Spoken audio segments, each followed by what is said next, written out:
Prynawn da, a chroeso i sesiynau adolygu Carlam Cymru. Bydd y sesiwn heddiw yn canolbwyntio ar Mathemateg haen uwch, TGAU, ac yn cael ei gyflwyno gan Dr Netl o Ysgol Yslyfera Bro Dir. Bydd y sesiwn yn para tua 3/4 awr, lle bydd yr athro, lle bydd Dr Netl yn cyflwyno'r cynnwys perthnasol. Os oes gennych unrhyw gwestiwn yn ystod y sesiwn, defnyddiwch yr adran cwestiwn ag ateb ac yna fewn ni fy ein gorau i ateb y cwestiwn mor gynt a phosib. Bydd y sesiwn yn cael ei recordio a bydd y recordiad ac unrhyw adnoddau perthnasol yn cael ei chlwytho ar wefan e-sgol o dan y tab Carlam Cymru. Yn olaf, bydd ffurflen Microsoft Form yn cael ei ychwanegu yn yr adran holiau ac ateb os ydych chi eisiau fwy o wybodaeth ynglyn â e-sgol a Carlam Cymru. Diolch yn fawr, Dr Netl, bant a ti.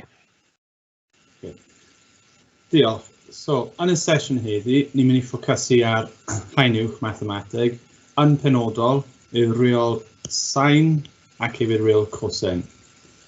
So, i ddechrau, rhaid ni atgoffa ein hunan am beth yn y byd ydy Socotoa yn golygu, i helpu ni camu ymlaen i edrych ar reol sin ac hefyd reol cosine. Ac yn y diwedd, byddwn ni'n gobeithio adeiladu at arwynebedd triongl ac edrych ar cwpl o gwestiynau arholiad i helpu paratoi am y dyfodol. So, gobeithio chi wedi gweld hyn yn eich gwersi Mathemateg. Socotoa, mae so yn sefyll am sin yr ongl yn hafel i'r o rannu gyda hy, sef cyferbyn rannu gyda'r hypotenuse, cy yw o rannu gyda hy. Hefyd, chi'n cyfarwydd gyda ca, sef cos yw'r agos rannu gyda'r hypotenuse, ac yn olaf, chi wedi defnyddio neu chi wedi gweld toa, sef y cyferbyn rannu gyda'r agos. A gobeithio yn eich gwersi chi wedi gweld mae reolau Socotoa dim ond yn gweithio am triongl, ongl sgwar. Ac felly, mae yna problem bach, os mae'r triongl ddim yn ongl sgwar, dydy'r reolau yma ddim yn gweithio. So, yn eich arholiadau sydd yn dod lan yn eitha agos nawr, canolbwyntio, os mae'r triongl yn ongl sgwar, croeso chi defnyddio reolau Socotoa. Chi'n cyfarwydd gyda nhw, maen nhw'n eitha syml, maen nhw'n neis i ddefnyddio. Ond, ar yr un pryd, ni allai mynd y holl ffordd nôl, ac os mae'r triongl yn rhoi 2 allan o'r 3 ochr i ni gallu defnyddio Pythagoras, sef hy wedi sgwario, cy wedi sgwario, adio gyda a wedi sgwario, neu chi wedi gweld a wedi sgwario yn hafel i b wedi sgwario, cy wedi sgwario. Mae rhain dal yn defnyddio, mae'n dal pwrpas i rhain. So please, wrth i chi gweld cwestiynau, weithiau maen nhw'n plethu mewn reolau sain, reolau cosine, ni'n mynd i gweld yn y sesiwn heddi, gyda pethau sylfaenol chi wedi defnyddio dros y blwyddyn diwethaf. Ond, i symud ymlaen, yn eich arholiad, beth chi'n mynd i gweld yw tudalen hafaliadau. Ac dyna le chi'n mynd i gweld yr hafaliadau. So bydd oes dim angen neu disgwyl arnoch chi i dysgu'r hafaliad. Ond mae werth i chi defnyddio mwy nag unwaith cyn arholiad, mwy cwestiynau, byddwch chi'n dod i'r arfer o tynnu'r hafaliad mas heb defnyddio'r tudalen hafaliadau. Ond, ar y tudalen hafaliadau, beth chi'n gallu gweld yw'r reol sin, reol cosine ac arwynebedd triongl. A dyna beth ni'n mynd i ffocysu arno heddiw, yw'r 3 reol yma. A gweld mae'r triongl ddim yn triongl ongl sgwar. Mae yna ran arall i dda. So i ddechrau, ni chi edrych ar reol sin, ac mae'n bwysig bod ni'n labelu'r triongl i wneud synwyr o reol sin. Mae reol sin yn dweud bod a, b, c, bach yw'r ochrau, so hyd yw'r ochr a neu hyd ochr b neu hyd ochr c. mae'r prif lythyren A, B, C yn sefyll am yr ongl, sef A, neu'r ongl B neu ongl C. Ond mae'n bwysig bod chi'n gweld bod yr ongl A yn cyferbyn hyd A, ac mae ongl B yn yr un modd yn cyferbyn I hyd B, ac mae'r ongl C hefyd yn cyferbyn I hyd C. Ac felly, ni'n chi gweld y reol sin mewn dwy ffordd. Ffordd gyntaf I ddangos yw gyda'r hyd neu'r ochr ar y top. So mae A rannu gyda sin A yn hafel I B, rannu gyda sin B, yn hafel I C, rannu gyda sin C. Ond, mae hefyd modd dangos yn y ffordd arall, sef sin A yn hafel I sin A rannu gyda A yn hafel I sin B rannu gyda B. So sicrhau bod chi'n deall bod beth sydd ar y top yn wir yr holl ffordd y draws. Ochr ar y top neu sin ar y top. Wrth I ni edrych ar defnyddio un o'r reolau sin, y un gyntaf ni allu wneud yw cyfrifo ongl. So os ni'n edrych ar triongl tebyg I hyn nawr, bydd ni'n gallu labelu'r triongl trwy roi A am yr ongl sydd ar y top, ac felly fydd llythyren bach A am ei hyd. So felly mae'r ongl A yn 105 gradd, mae'r hyd A yn 8.5 centimetr. Ond os ni'n labelu'r bach ac prif lythyren B, bydd ni'n gweld oes dim gwybodaeth gennym ni. Ac os ni'n labelu C a C bach, beth ni'n gweld bod yr ongl theta yw'r ongl ni'n chwilio am, ac mae'r hyd C yn 7.1 centimetr. So os ni ddim yn gwybod unrhyw gwybodaeth am B, mae modd symleiddio'r reol sin trwy croesi allan sin B dros B. Ac felly, trwy mewnbynnu'r rifau, beth ni'n gweld yw bod sin 105 rannu gyda 8.5 yn hafel I sin theta rannu gyda 7.1. A nawr mae modd aildrefnu hyn ar gyfer theta.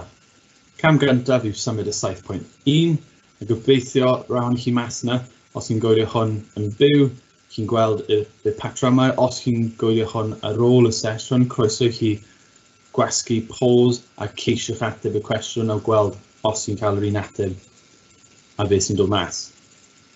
Felly, yn gyntaf, trwy symud y 7.1, trwy lluosi, ni'n symud y 7.1 i'r ochr chwith, ac bydd hyn yn hafel I sin theta neu sin theta, dibynnu sut chi'n dweud y gair, ac I cael theta, mae rhaid ni symud sin ar draws, ac ni'n gwneud sin i'r -1 o popeth sydd ar y chwith.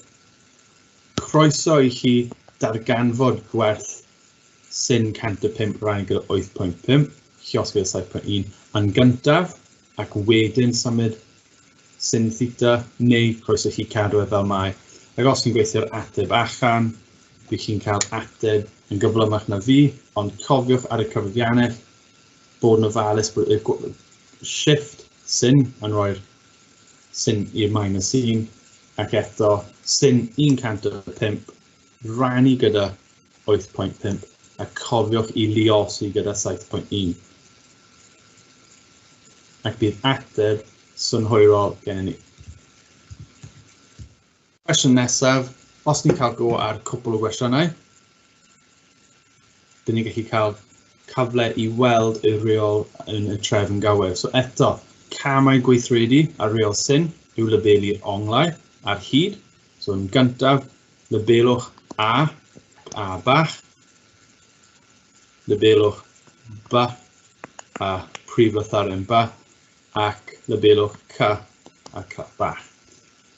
Croeso chi gosod allan i'r reol, ond yn gyntaf gweld mae'n gofyn am theta, so chi'n sicrhau bod yr ongl ar y top, so sin theta, sef A yn yr achos hyn, rannu gyda A bach, yn hafel I sin B by rannu gyda'r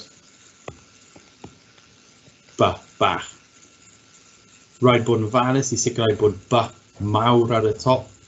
Ac eto, gyda hyfaliad reol syn, os chi'n credu bod chi'n anghofio, cofiwch, mae modd wrth mynd nôl i'r hyfaliad yn y tudalen gyntaf i'r papur. Fel yn slaid fi nawr, dwi'n mynd nôl i'r slaid I wirio os mae reol yn gywir. Ac ni'n gweld yn syth, does dim angen dibynnu ar cofio'r hyfaliad. Does dim angen ysgrifennu'r syn C rannu gyda C, oherwydd ni'n gallu gweld does dim gwybodaeth. Nawr, llenwi'r data mewn. So, syn theta yn hafal I 7 yn hafal I syn 52 rannu gyda 7.3.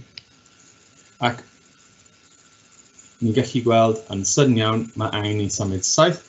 I symud y 7, mae modd I ni ysgrifennu popeth allan yn gywir. Syn theta yn hafal I syn 52 rannu gyda 7.3 lluosi gyda 7. Wedyn, un cam ar ôl yw I sicrhau bod ni'n cofio I wneud syn i'r -1 ar gyfer theta. Fel hyn. A nawr, trwy gosod hyn yn y cyfrifiannau, bydd chi'n cael ateb allan o 49 gradd. Ond, eto, mae rhaid ystyried os chi'n digon hyderus I roi'r holl gwybodaeth mewn I cyfrifiannau mewn un cam, neu I wneud mewn 2 cam trwy darganfod y wybodaeth yn y cronfachau. Ond bydd yr ateb dal yn dod mas i'r un ateb o 49 gradd. Mae'n just rhoi cam ychwanegol I sicrhau bod chi'n deall beth yw werth yr ateb. Os i'n gwneud un bach eto, just so chi gweld bod ni'n labelu triongl pob tro, wedyn bydd ni'n symud ymlaen I weld reol syn, ond yn lle cyfrifo'r ongl, cyfrifwch hyd neu ochr. So I ddechrau, A bach, by mawr, C am yr ongl, C bach am y pellter neu hyd, ac eto ni'n gweld ongl yw beth ni'n chwilio am, sicrhau bod syn theta ar y top, rannu gyda'r hyd, sef C. Mae hwn yn mynd I cyfateb i'r gwybodaeth am A rannu gyda A bach. Eto, mewn bynnu'r gwybodaeth. So, theta yw'r ongl ni'n chwilio am. Mae'r hyd cyferbyn yn 8. Mae'r ongl am A yn 73. Ac mae'r hyd am A yn 14. Ac mae camau eitha syml. Gobeithio bod chi'n gweld y camau yn yr un trefn. Symud y rif ar y gwaelod trwy lluosi. Ac os chi'n lluosi'n gywir, chi'n gallu cyfrifo'r ateb am syn theta, ond hefyd croeso chi'n neidio un cam I cyfrifo'r ongl yn syth. Ond tro hyn, os chi'n cyfrifo'r gwybodaeth am syn theta, bydd chi'n cael ateb o 0.546, ac felly mae'r cam olaf yw syn i'r -1 o 0.546, ac bydd hyn yn cyfateb I ongl o 33 gradd os ni'n talgrynnu I rif llawn. Yn y cyflwyniad, dwi wedi gadael mewn cwbl o enghreifftiau ychwanegol, so un arall fan hyn, yn yr un modd darganfod yr ongl. Eto, enghraifft arall, gobeithio chi gallu leferu triongl yn gywir, ond mae lot o enghreifftiau I chi gweld fan hyn, ond nawr ni wedi cyrraedd chwarter awr mewn i'r sesiwn, ni'n mynd symud ymlaen I cyfrifo'r hyd. So, yn gyflym iawn, ni'n gallu gweld triongl bach ar y chwith, a beth ni'n gweld ni wedi lebelu'r triongl yn barod, ac felly mae'r gwybodaeth sydd gen I ni, yw gwybodaeth am A, ac gwybodaeth am B. Ac felly does dim gwybodaeth am C. Ond, sicrhau eich fod chi'n rhoi'r hyd, neu'r pellter ar top ac tro hyn chi'n rhoi'r onglau ar y gwaelod I sicrhau bod yn neud yn hawsach I aildrefnu yn y cam olaf. Wedyn, mewn bannu'r gwybodaeth, ni ddim yn gwybod beth yw hyd A, sef x. Mae'r ongl A yn 57. Mae'r hyd B yw 5, ac hefyd mae'r ongl B yn 34. Felly, ni nawr gallu aildrefnu, ac os chi'n dod i'r arfer o'r darganfod ongl, mae'r un peth yn digwydd gyda hyd. Ni'n symud y rif, neu y syn yr ongl o'r gwaelod i'r trwy lluosi, ac felly ni'n lluosi gyda 7 syn 57 mwyn aildrefnu bod ateb syml o 7.5 cm gen ni. Nawr mae werth I ni edrych ar cwpl neu un neu ddau enghraifft bach o aildrefnu a darganfod am hyd. Cwestiwn gyntaf, labelwch y triongl pob tro. Felly, dechrau gyda A bach, B a prif lythyren B, C a cyferbyn C yw C. Eto, pob tro, dod i'r arfer, techneg da o ysgrifennu allan yr holl wybodaeth. Y tro gyntaf chi'n neud syn B yn hafel I C rannu gyda syn C. Nawr ni'n edrych ar y triongl, pa wybodaeth sydd ddim angen, sydd ddim yn y cwestiwn. Mae gwybodaeth am A ddim yna, so ni'n croesi fe allan. Yn yr ail cam, ni'n gosod y wybodaeth ni yn cyfarwydd gyda, ac ni'n gallu gweld bod B yw'r hyd ni'n chwilio am.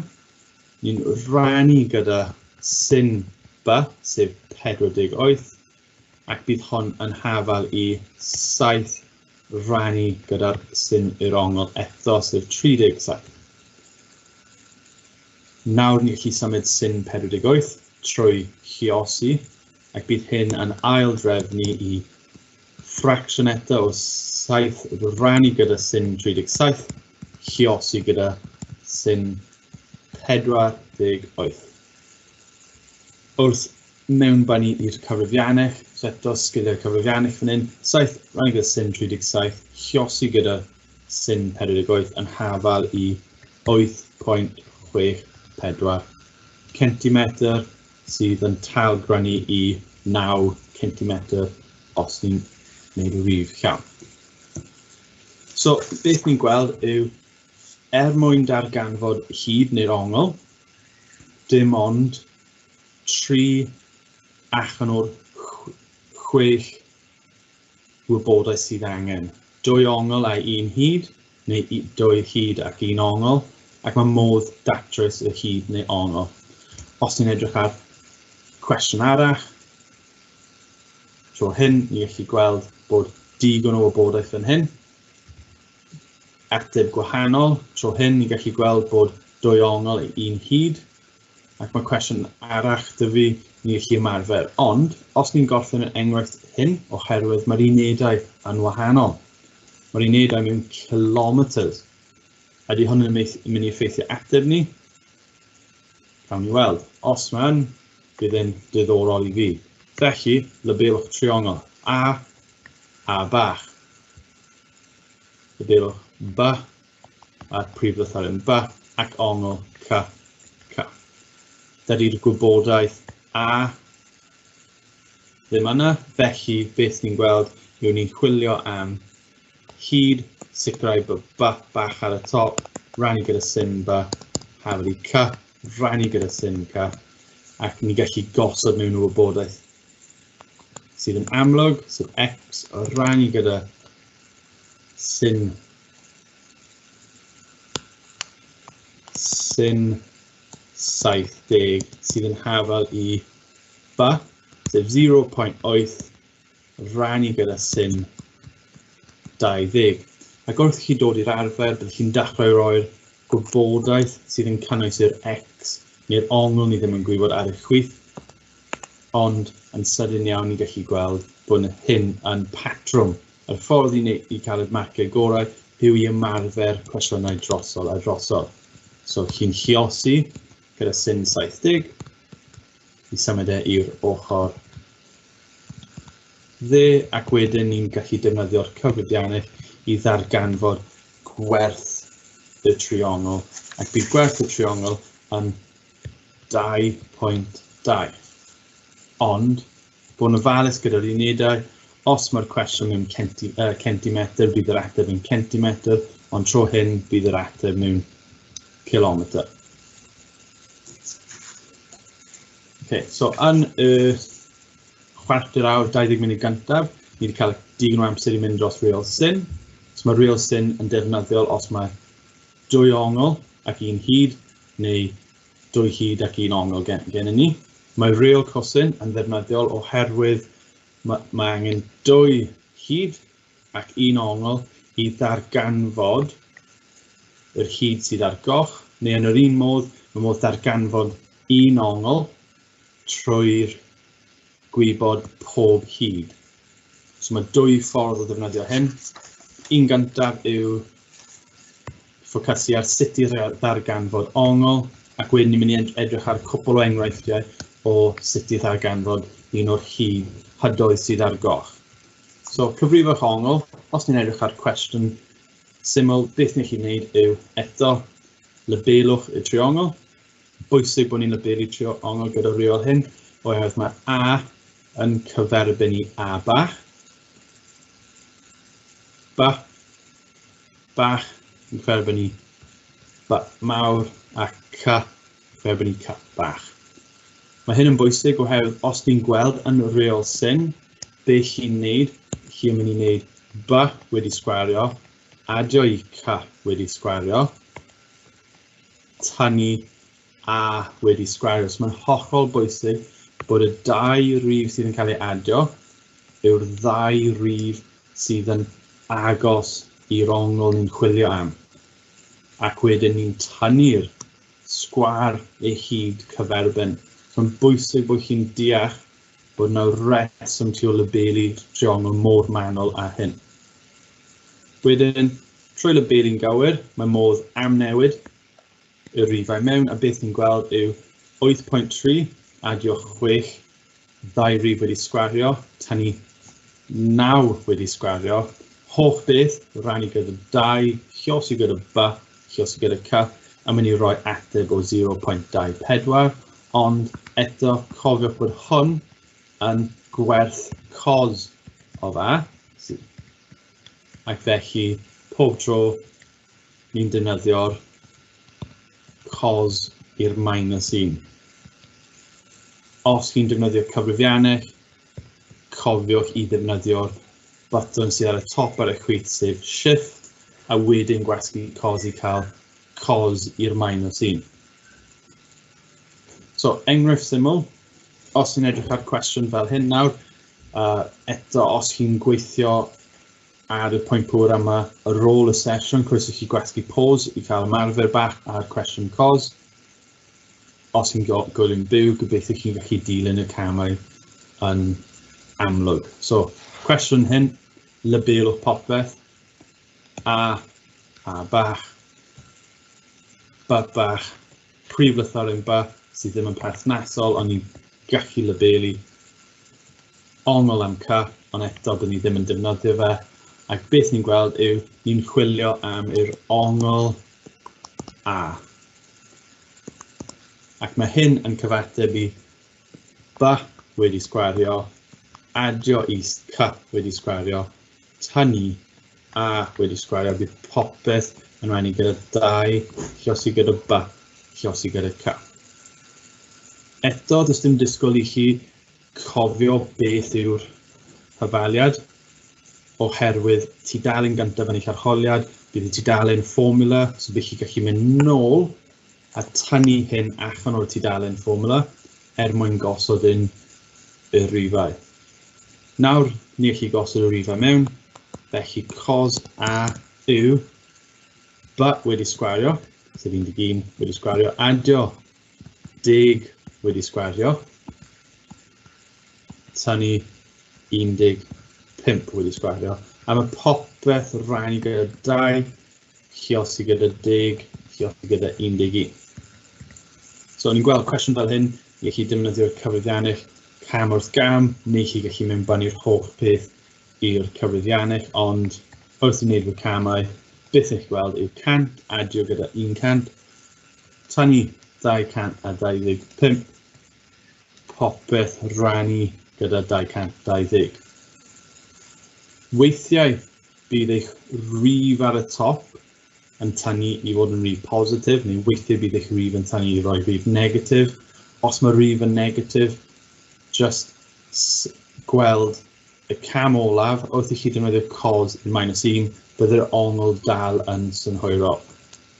Felly bydd cos a mynd i bod yn hafal i -0.018, ac felly bydd yr ongl yn cos i'r -1 o minus.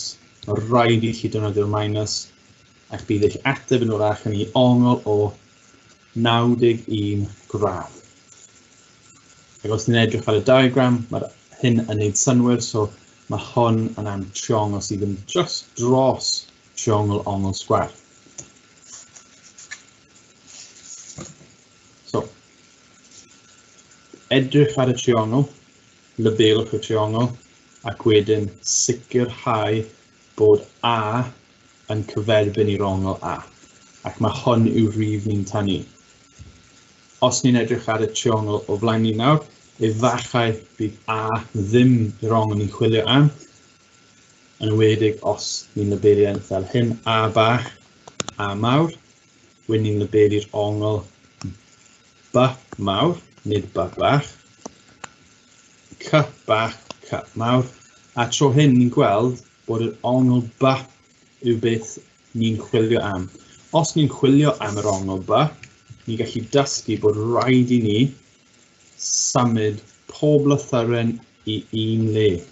Felly, os mae B nawr yw'r ongl ni'n chwilio am, mae hyn yn golygu bydd nid B wedi sgwario, ond tro hyn, os ni'n symud pob lythyren ar draws un, mae C wedi sgwario yn gyntaf, adio A wedi sgwario, ond tro hyn ni'n tynnu B wedi sgwario. Ar y gwaelod, bydd ni'n rannu 2 eto, ond tro hyn ni'n symud y B mwyn gadael C lluosi gyda A. Ac nawr ni'n gallu defnyddio'r hyfaliad. So eto, mae'r hyfaliad ar y tudalen gyntaf, ond weithiau bydd rhaid i chi just dod i'r cyfarwydd o ail drefnu i plethu mewn gyda'r cwestiwn chi'n edrych arno. Felly, gosod y rifau mewn, cos B yn hafel i C wedi sgwario, sef 19.4, adio 13.6 wedi sgwario, tynnu'r hyd cyferbyn i'r ongl ni'n chwilio am, sef 11 wedi sgwario, a bydd yr holl peth y rannu gyda 2 lluosi gyda C, sef 19.4, lluosi gyda 13.6. Os ni'n gosod yr holl peth yn cyfrifiannau, bydd chi'n cael ateb o 0.83, ond cofiwch bod hyn yn gwerth cos B, ac felly yn y cam olaf, chi'n dangos bod chi'n deall, gwneud cos i'r -1 o 0.83, ac bydd hyn yn rhoi ongl synhwyrol o 33 gradd. Felly, ni nawr yn dechrau dod yn hyderus yn cyfrifo'r ongl. Gobeithio chi wedi gweld y camau, neu os chi'n gweithio yn ôl y sesiwn, chi wedi cael cyfle i gwasgu pause a chi'n cael yr un ateb wrth i mynd trwy'r cwestiynau. Yn yr un modd, trwy defnyddio real cos, mae modd i ni cyfrifo'r hyd trwy wybod y 2 ochr arall ac yr ongl cyferbyn. Felly, i ddechrau, os ni'n edrych ar cwestiwn bach tebyg fel hyn, beth ni'n mynd i wneud yw labelu popeth, sef A bach, A mawr, B mawr, C a C bach. Eto, byddwch chi'n mynd i'r tudalen gwreiddio I sicrhau bod ni'n tynnu reol cos yn gywir, sef A wedi sgwario, yn hafal I B wedi sgwario, adio C wedi sgwario, ond tynnu 2 B C cos A. Ac yn yr un modd, mae modd aildrefnu hwn I ffito triongl gwahanol os ni'n chwilio am B neu C, ond cofiwch bydd pob lythyrin yn newid. Wrth edrych, ni'n gweld ni yn defnyddio'r un gywir oherwydd mae B a C gennym ni, ac hefyd mae'r ongl A gennym ni. Felly ni'n gallu mewnbynnu am ateb am A wedi sgwario, sef 8.2 wedi sgwario, adio 3 wedi sgwario, ac weithiau mae'n werth defnyddio cronfachau I gadw trefn o 2 lluosi gyda 8.3, lluosi gyda 3, lluosi gyda cos 1, 2, 3. Just so chi'n gwybod, weithiau mae'n werth darganfod gwerth pob un ar yr ochr dde cyn tynnu I ffwrdd o'r holl rhifau arall. Ac os chi'n cymryd eich amser, beth bydd chi'n gweld, mae'r rhifau positif yn adio lan I 76.24, ond mae'r rhifau negatif, mae'r ochr dde, yn adio lan I rhif negatif o minus 26.8. Ac felly, beth chi'n gweld yw bydd rhain, yw minus ac minus yn troi I rhif sydd yn mynd I bod yn positif. Felly, bydd yr holl rhif yn lot fwy. So, bydd gwerth A wedi sgwario yn 103. Mwyn darganfod gwerth A, mae'n rhoi ail isradd 103 I roi ateb o 10.2 centimetr. So eto, os ni'n torri'r cwestiwn lawr, beth ni'n gweld yw cam gyntaf, tynnu'r hyfaliad mewn i'r cwestiwn, so ni'n gwybod pa lythrennau sydd angen arni. Labelwch y triongl I weld eto pa onglau a hydau sydd gennym ni. Wedyn mewnbynnu rhifau ni'n gwybod ac wedyn gweithredu trwy defnyddio'r cyfrifiannau neu hefyd symleiddio wrth I chi fynd. Mae just dros 10 munud ar ôl, so fe'n gadael y cwestiwn hyn I chi wneud yn annibynnol I weld os chi'n teimlo hyderus, oherwydd mae un peth ar ôl, sef arwynebedd triongl. Os ni wedi gweld yn y sesiwn heddi, ni wedi gweld bod real sin yn defnyddiol os ni eisiau aildrefnu A rannu gyda sin A yn hafal I B rannu gyda sin B. Ond yn yr un ffyrdd mae real cos hefyd yn gallu rhoi gwerthu A I ni os ni'n gwybod hyd B a hyd C. Ond arwynebedd triongl yn wahanol, bydd arwynebedd triongl mewn I wneud o centimetr wedi sgwario neu metr wedi sgwario neu kilometr wedi sgwario. Ar y triongl, beth ni'n gweld, mae hwn yn lot wahanol I triongl ongl sgwar, oherwydd mae ddwy ochr iddo. Felly, mae arwynebedd triongl, mae'r hyfaliad eto yn y tudalen hafaliadau, ac mae ffordd syml yw cofio hanner B lluosi C, sin ongl A, neu hanner A lluosi gyda C, sin ongl B, neu hanner A B, sin ongl C. Ac y ffordd mwyaf syml I weld hwn yw I wneud cwestiwn. So os ni'n edrych ar y cwestiwn, beth ni'n gweld yw mae'r gwybodaeth sydd angen yw un ochr y triongl. Hynny yw ongl gyda'r hyd y ddwy ochr, ochr chwithau, ochr dde i'r ongl. Os mae'r gwybodaeth yma gen ni, mae modd darganfod y arwynebedd, oherwydd ni'n tynnu'r hyfaliad, sef hanner B C sin ongl A.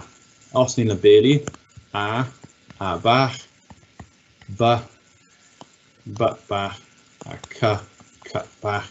Beth ni'n gweld, mae'r holl wybodaeth gen ni, ac felly mae hwn yn cwestiwn arholiad sydd wedi dod o blaen, a ni'n gallu mewnbynnu'r rifau yn eitha syml. B yw 3.4, c yw 2.7, ac mae'r ongl yn 123.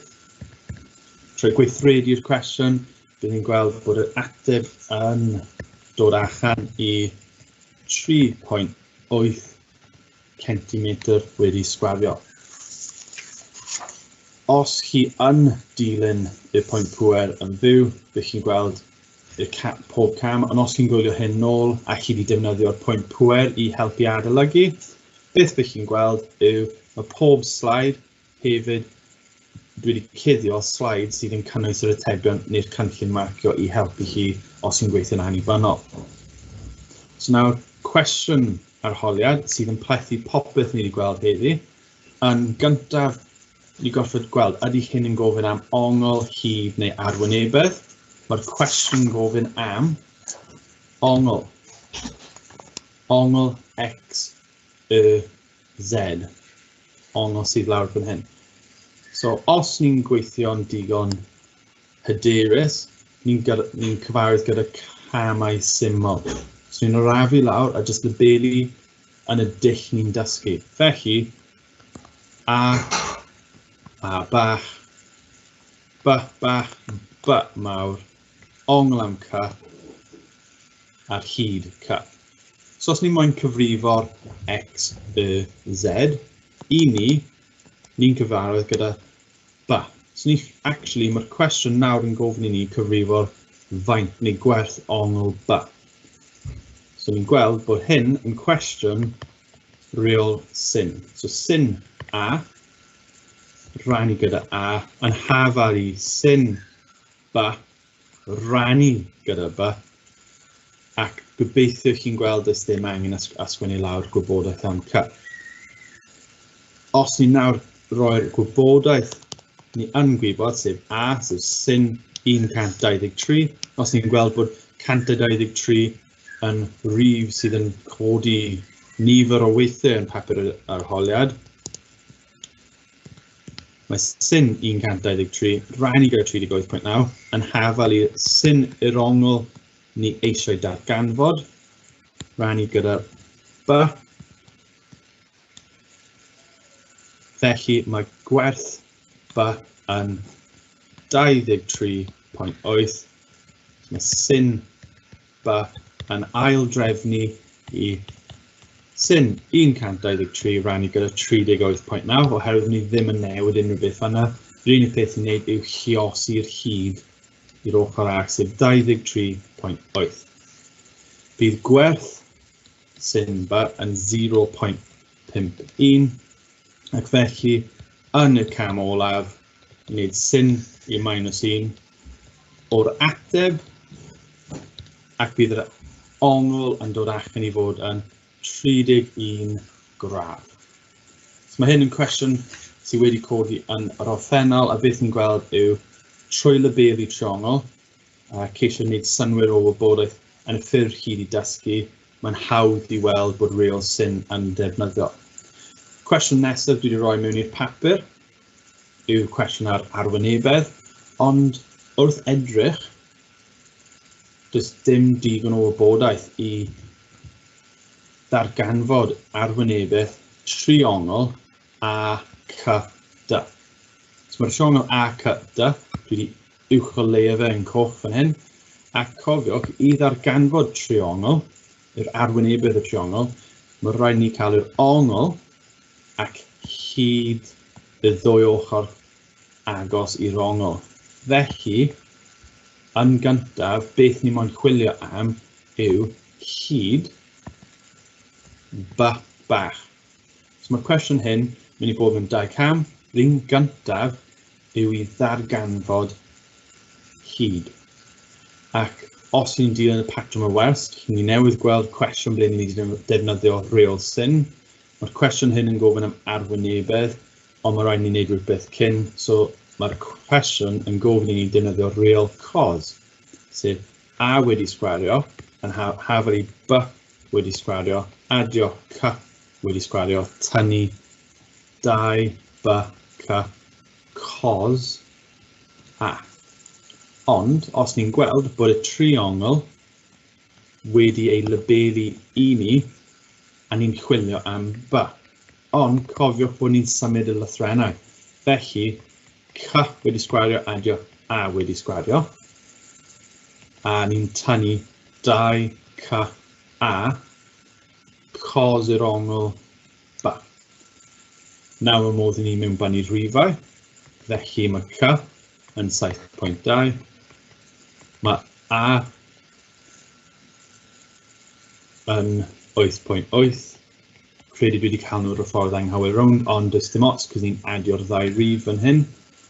A lluosi gyda 2, lluosi gyda 8.8, lluosi gyda 7.2, lluosi eto gyda cos yr ongl, sef 84, a mae just digon o le i ni lenwi hyn mewn un llinell. Felly, mae gwerth b yn hafel i 10.78 sydd yn tagrannu i 10.8. Ond, i sicr bod digon o le, beth chi'n heb gweld yw'r ffaith bod dwi wedi sicrhau fy mod i wedi ail-israd. Dwi wedi ail-israd popeth i cael yr ateb gywir. Nawr, mae'r hyd o 10.8 gen i ni, a nawr mae modd mynd nôl i'r tudalen fformula am arwynebedd neu real sin, real cos, a ni'n tynnu'r real penodol, sef hanner b c sin yr ongl. A beth ni'n gweld yw mae'r 2 hyd gen i ni ac hefyd mae'r ongl. So am y cwestiwn olaf y dydd, beth ni'n gweld yw ni'n gallu mewnbynnu'r hanner lluosi gyda b, sef 10.8, lluosi gyda c, ond ceisiwch sicrhau bod chi'n osgoi defnyddio wybodaeth o'r triongl i defnyddio'n barod, so ni'n defnyddio 18.6 a ni'n lluosi gyda'r ongl o 47. Os chi'n dilyn hyn yn gywir, bydd eich ateb yn dod allan i 73 centimetr wedi ei sgwario.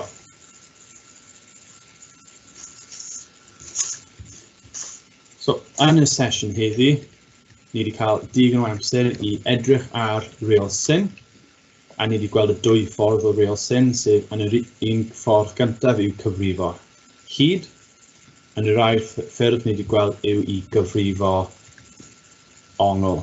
Cofiwch bod ni'n rhoi'r prif lythyren am yr ongl a'r lythyren bach am yr hyd. Yn yr ail rhan y sesiwn heddi, ni wedi gweld real cos, ble mae modd darganfod hyd neu'r ongl, a mae 2 ffurf i'r hafaliad eto. Ac yn y trydydd ffurf, beth ni wedi gweld yw real am arwynebedd triongl. Mae pob un o'r ein yn gweithio am trionglau sydd ddim yn triongl ongl sgwar, oherwydd mae'n defnyddio i adio i'r technegau ni wedi symud i ffwrdd o Pythagoras gyda'r a wedi sgwario yn hafel i b wedi sgwario o c wedi sgwario, ond nawr mae modd i ni defnyddio trionglau sydd ddim gyda'r ongl sgwar.